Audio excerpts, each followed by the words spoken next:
I'm Natalie, 27 years old, and I'm getting married in a few weeks. Right now, I'm sitting at my kitchen table, surrounded by a sea of wedding invitations. My eyes scan the names, making sure I haven't forgotten anyone important.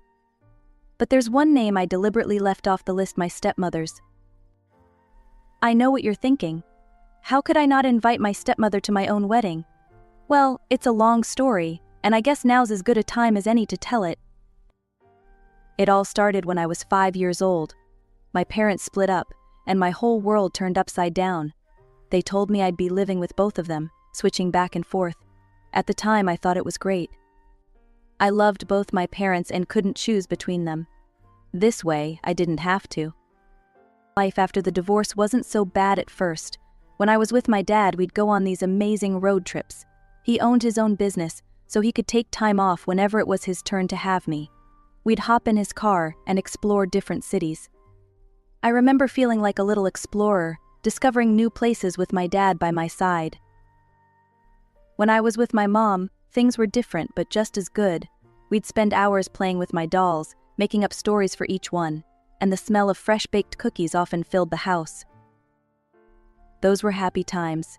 I felt loved, wanted, and cherished by both my parents. But then, things changed. My dad got remarried when I was 7.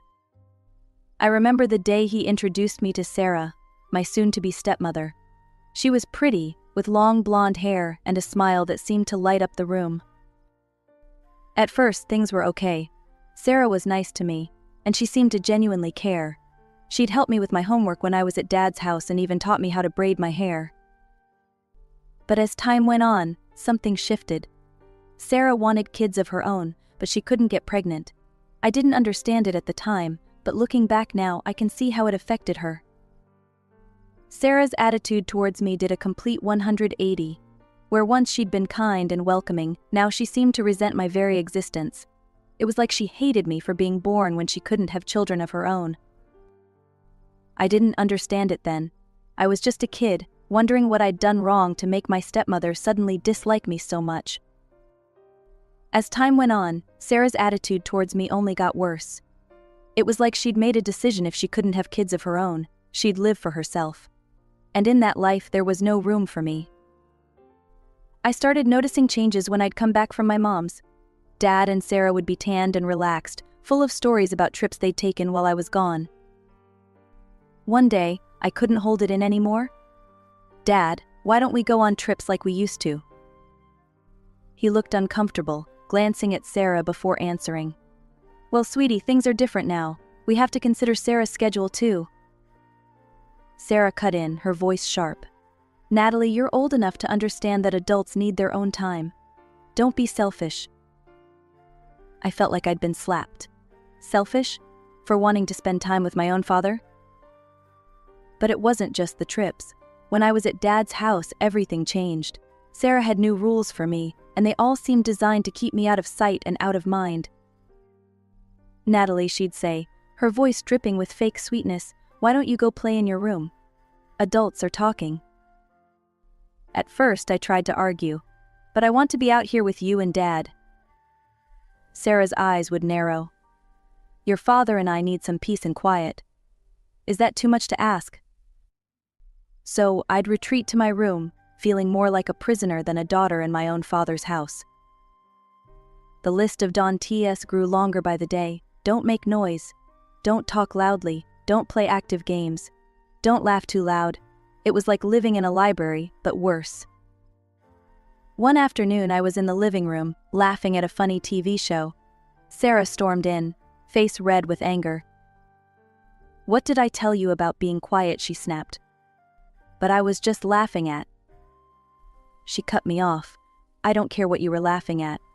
In this house, you follow my rules. Understand?" I nodded, fighting back tears. "Yes, Sarah." "Good," she said, turning to leave. "Now go to your room and stay there until dinner." Dad seemed oblivious to it all. Or maybe he just didn't want to see it. Whenever I tried to talk to him about how Sarah was treating me, he'd brush it off. "She's just adjusting, Natalie," he'd say. "Give her time." But time didn't make things better. It only made Sarah more bold in her dislike of me. she'd criticize everything I did, from how I dressed to how I ate. "Honestly, Natalie, can't you sit up straight and chew with your mouth closed? It's like you were raised in a barn." I wanted to scream, to tell her that I was just a kid, that I was trying my best, but I knew it wouldn't make a difference. In Sarah's eyes, my very existence was an offense. So I learned to make myself small, to be quiet, to stay out of the way. I became a ghost in my father's house, tiptoeing around, afraid to make a sound or draw attention to myself. Every 2 weeks, when it was time to go back to Mom's, I felt like I could breathe again. But the dread of returning to Dad's house, to Sarah's cold stares and harsh words, always loomed over me. I managed to keep my emotions bottled up for years, but by the time I turned 12, I couldn't take it anymore. One day, after a particularly nasty encounter with Sarah, I broke down and told Mom everything. Mom listened, her face growing darker with each word. When I finished, she exploded. That thing, she yelled, making me jump. How dare she treat my daughter like this? Before I could stop her, Mom was on the phone with Dad. I've never heard her so angry. "Listen here, you spineless excuse for a father," she snarled into the phone.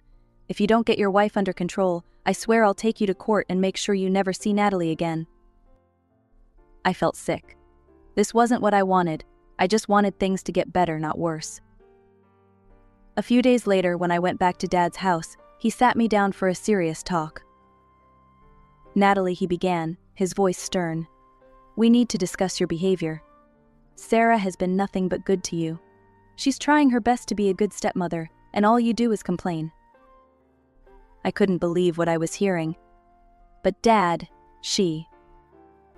"Enough," he snapped. "Do you realize what you've done? Your mother is threatening to take away my visitation rights. Do you want that? Do you want to never see me again?" Tears welled up in my eyes. "No, of course not." Dad's voice softened a bit. "Then you need to stop this, Natalie. No more complaints about Sarah. She only wants what's best for you. If you keep this up, you'll end up tearing this family apart. Is that what you want?" I shook my head, unable to speak through my tears.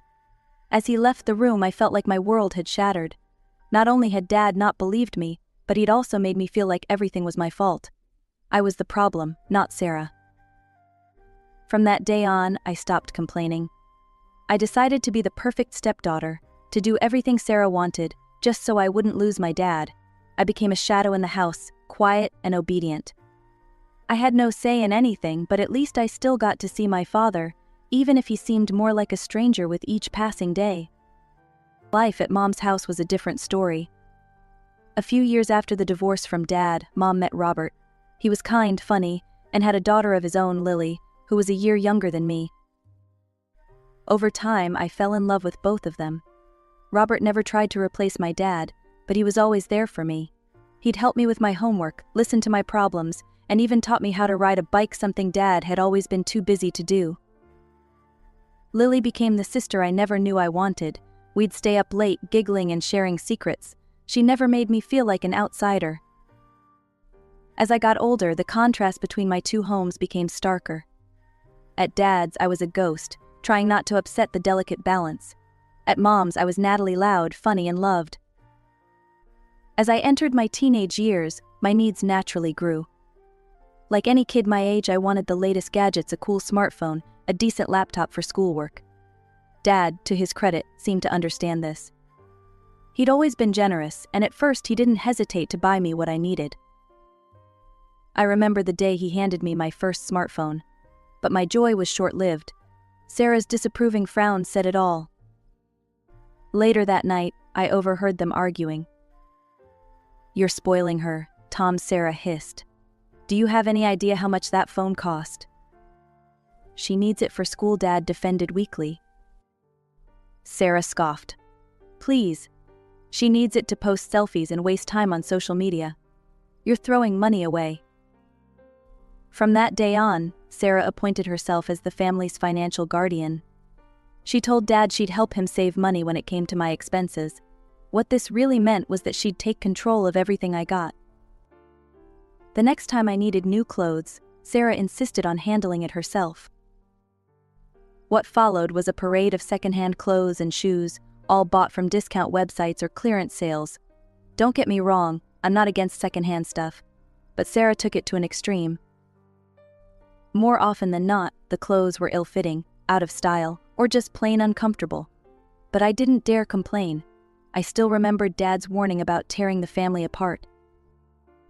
The irony of it all, while I was forced to wear hand-me-downs, Sarah never skimped on herself. Her closet was a fashion magazine come-to-life, designer shoes, branded bags, clothes from the latest collections. She'd spend hours preening in front of the mirror, adjusting her perfectly coordinated outfits. Things came to a head when I graduated high school. Dad had promised me a car, nothing fancy, just something to get me around. I was over the moon. Finally, a sign that he still cared, that he saw me as more than just an inconvenience in his new life. But Sarah, true to form, couldn't let it happen. The night before we were supposed to go car shopping, all hell broke loose. A car, Sarah shrieked. "Are you out of your mind, Tom? We can't afford it. Besides, I need a new car. Mine is almost 3 years old." I listened from my room, heart sinking with every word. I knew how this would end.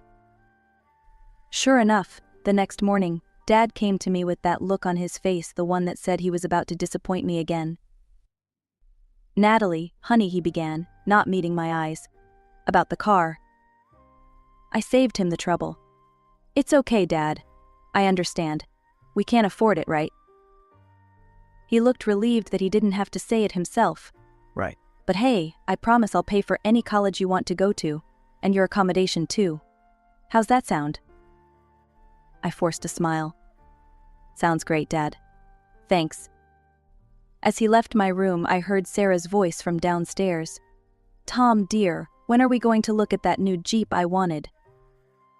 So I sat there, in my room full of ill-fitting clothes, clutching my outdated phone, dreaming of a car I'd never get. And I realized something: the material things weren't what hurt the most. It was what they represented. Every second-hand shirt, every denied request, every broken promise was just another way of saying, "You're not worth it, Natalie." When it came time to choose a college, I poured my heart into researching the best options. I finally found one that seemed perfect: great program, beautiful campus, and not too far from home. I was ecstatic when I got accepted. But as soon as Sarah saw the tuition fees, all hell broke loose. "Are you kidding me?" she screeched, face turning red. "This is highway robbery." Dad tried to calm her down. "Now, Sarah, we did promise Natalie." "I don't care what we promised," Sarah interrupted, practically foaming at the mouth. "We are not paying this much for her to party for 4 years. She stormed off and returned with a handful of brochures. Here she thrust them at Dad. "These colleges are much more reasonable, and they're farther away. It'll teach her some independence." And just like that, my dreams were crushed again. I ended up at Sarah's choice of college, cheaper, yes, but also far from everything and everyone I knew. Mom and Robert were thrilled when they heard I was going to college. They didn't know about the behind-the-scenes drama, and I didn't have the heart to tell them. Why burden them with my problems? Despite everything, I threw myself into my studies. I was determined to make the most of this opportunity, even if it wasn't exactly what I'd hoped for.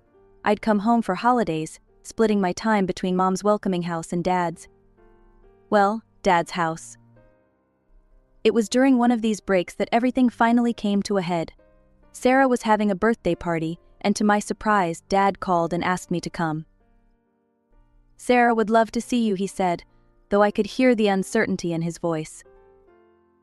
I was skeptical, but a small part of me hoped that maybe, just maybe, things were changing. So I agreed. I even bought Sarah a gift, a nice scarf I'd saved up for from my part-time job at college. When I arrived at the house, the party was in full swing. I took a deep breath and approached Sarah, gift in hand. "Happy birthday, Sarah," I said, forcing a smile. "I hope you like." I never got to finish. Sarah's face contorted with rage. "What are you doing here?" she hissed, loud enough for nearby guests to hear. I stammered, confused. "But Dad said you wanted me to come." "Get out," she shrieked. "You're not welcome here. How dare you show up and ruin my party?" I stood there, frozen in shock. The room had gone silent, all eyes on us. Sarah snatched the gift from my hands and, without even looking at it, tossed it in a nearby trash can. "I don't want anything from you. You're not worthy to be here among my friends. Leave. Now." Tears stung my eyes as I turned and fled. I ran up to my old room, grabbing the few belongings I'd left there over the years. As I reached for the front door, I heard Sarah's laughter floating from the living room, as if nothing had happened. As if she hadn't just publicly humiliated her stepdaughter and thrown away a heartfelt gift. I slammed the door behind me and walked away from that house for what I promised myself would be the last time. I went straight to Mom's, where I broke down and finally told her everything, all the years of mistreatment, the manipulation, the broken promises. Mom was furious, but more than that, she was heartbroken for me. "Oh, sweetheart," she said, holding me close. "I had no idea. I'm so sorry you went through all that alone." As I cried in my mother's arms, I felt a weird mix of sadness and relief. Sad for the relationship with my father that I'd probably never have, but relieved to finally be free from Sarah's toxic presence. The day after Sarah's birthday disaster, my phone rang. It was Dad. I almost didn't answer, but a part of me still hoped he'd apologize, that he'd finally see the truth. "Natalie," he said, his voice stern, "why did you leave Sarah's party so abruptly? She was quite upset." My blood boiled. "That's not what happened." She yelled at me in front of everyone and threw my gift in the trash. She kicked me out. There was a pause, then Dad's voice came back, cold and angry. "I can't believe you'd make up such lies about Sarah. Why are you trying to denigrate my wife? Call me when you're ready to apologize to Sarah."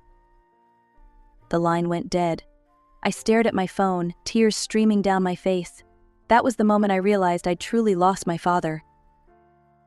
The next few years were a blur. I threw myself into my studies, graduated college with honors, and landed a decent job. I saw Dad a handful of times, always on neutral ground, a cafe, a park, never at his house. About a year after graduation, I met Jason at work. He was a few years older, kind, funny, and most importantly, he really saw me, not as an inconvenience or a burden, but as a person worthy of love and respect. 4 years flew by. Jason and I moved in together, adopted a cat named Muffin, and built a life filled with love and laughter. Then, on a random Tuesday evening as we were doing dishes after dinner, Jason turned to me and proposed. And just like that, I was engaged. As the initial excitement settled, the reality of wedding planning set in. Which brings us back to where this story began, me, surrounded by wedding invitations, grappling with the question of whether to invite Sarah. In the end, I decided to send an invitation to Dad alone. I couldn't bring myself to include Sarah, not after everything that had happened. As I sealed the envelope, I felt a mix of sadness and resolve. I was starting a new chapter in my life, and I wanted it to be free from the shadows of the past.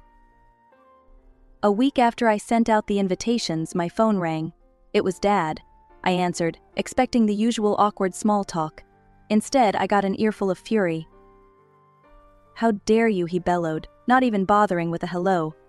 "How could you disrespect Sarah like this? You invited me to your wedding, but not her, after everything she's done for you." I couldn't help it. I laughed. A short, bitter laugh that seemed to shock Dad into silence. "Everything she's done for me," I repeated, my voice dripping with sarcasm. "Dad, are you hearing yourself right now?" "She raised you for years," he shot back. "She put so much love and care into." "Love and care," I interrupted, my calm finally snapping. "When, Dad? When did she ever show me love or care? Was it when she made me wear second-hand clothes while she bought designer outfits? Or when she convinced you not to buy me a car for college? Oh, I know it must have been when she threw my birthday gift in the trash and kicked me out of her party." There was silence on the other end of the line. Then, in a quieter voice, Dad said, "Natalie, I'm sure you're exaggerating. Sarah wouldn't." "Wouldn't what, Dad? Wouldn't treat me like crap for years? Wouldn't make me feel unwelcome in my own home? Wouldn't consistently prioritize her own wants over my needs? Because she did all of that and you let her." My voice was shaking now, years of pent-up hurt and anger pouring out. "You never stood up for me, Dad, not once. You always took her side, always believed her over me. Do you have any idea how that felt? To know that your own father would always choose his wife over you." The silence stretched on for what felt like hours. When Dad finally spoke, his voice was different. Smaller somehow. "Natalie, I had no idea. I never meant to. Oh God, what have I done?" I heard a choked sob from his end, and despite everything, my heart clenched. "I'm so sorry, Pumpkin," he continued, his voice thick with tears. "I've been a terrible father. I put Sarah first, I ignored your feelings, I failed you. Can you ever forgive me?" I felt my own eyes welling up. This was all I'd wanted to hear for years, but now that the moment was here, I didn't know how to react. I hesitated, torn between hope and caution. "I'll think about it, Dad. That's all I can promise right now." We ended the call soon after, both emotionally drained. Over the next few weeks, Dad made a real effort. He called regularly, asked about the wedding plans, even offered to help with the costs. Slowly, cautiously, I let myself believe that maybe, just maybe, things could change. Then, the day before the wedding, my phone rang again. It was Dad, and my stomach dropped at the sound of his voice. "Natalie," his voice hard. "It's Sarah, she had a heart attack. This is your fault. If you hadn't excluded her, if you hadn't stressed her out like this, I can't believe you'd do this to her. I won't be at your celebration. I hope you're happy." The line went dead. I stood there, phone in hand, feeling like I'd been punched in the gut. All the progress, all the hope I'd allowed myself to feel gone in an instant. As I cried in my fiancé's arms, I couldn't help but think, was this really it? Was this how my relationship with my father would end? On the eve of what should be the happiest day of my life. The morning I woke up with a mix of emotions, excitement for the day ahead, but also a lingering sadness about Dad's absence. As I sipped my coffee, trying to focus on the positive, my phone buzzed. It was a notification from Sarah's social media page. Curiosity got the better of me, and I clicked on it. What I saw made my blood boil. There was Sarah, looking perfectly healthy, posting dramatic status updates about how hurt she was, how ungrateful I was, how she was recovering from a terrible shock. But in her photos, she was smiling, looking as put together as ever. As I scrolled through the posts, my phone rang. It was Carol, one of Sarah's old friends from the neighborhood. "Natalie, it's Carol. Look, I shouldn't be calling you, but you need to know something. Sarah. She faked the heart attack. I overheard her bragging about it to some friends. She did it to make sure your dad wouldn't come to your wedding. I'm so sorry, honey." I thanked Carol and hung up, my mind reeling. Part of me wanted to call Dad immediately to expose Sarah's lies, but then I stopped. What would be the point? He'd made his choice, time and time again. He'd chosen Sarah over me, believed her lies, let her mistreat me for years. This was just the final nail in the coffin. As I got ready for the wedding, surrounded by my mom, my stepsister Lily, and my bridesmaids, I pushed thoughts of Dad and Sarah out of my mind. This was my day, and I refused to let them ruin it. But there was still one problem. "Who's going to walk me down the aisle?" I asked, my voice small. Mom and Lily exchanged glances. Then Mom spoke up, "Honey, Robert would be honored to do it, if you'd like. He loves you like his own daughter, you know." I felt a lump in my throat. Robert, my stepdad, who'd been more of a father to me in many ways than my own dad. Who'd always supported me, always made me feel welcome and loved. "Really?" I asked, looking at Robert. He smiled warmly. "Nothing would make me prouder, Natalie, but only if that's what you want." In that moment I realized something important. Family isn't just about blood, it's about love, support, and being there for each other. Robert had been that for me, consistently for years. "I'd love that, Robert." "Thank you," I said, giving him a hug. The wedding was beautiful. As Robert walked me down the aisle, I saw Jason waiting for me, his face lit up with love. I saw my mom, Lily, and all our friends and family smiling and crying happy tears. In that moment, I knew I had all the family I needed right here. A few days after the wedding, as Jason and I were preparing to leave for our honeymoon, I decided to post some wedding photos online. Almost immediately, a nasty comment appeared under one of the pictures. "Look at that," Sarah's comment read. being walked down the aisle by a stranger while her own father wasn't even invited. Shameful. I stared at the comment, a familiar anger bubbling up inside me, but then I felt Jason's hand on my shoulder. "You okay, Nat?" he asked, concern in his eyes. I looked at my husband, then back at the phone. Suddenly, Sarah's words seemed small, petty, and utterly unimportant. "You know what? I am okay," I said, surprising myself with how much I meant it. "In fact, I'm better than okay." Without another thought, I blocked Sarah's account. Then, after a moment's hesitation, I blocked Dad's too. It was time to close that chapter of my life for good.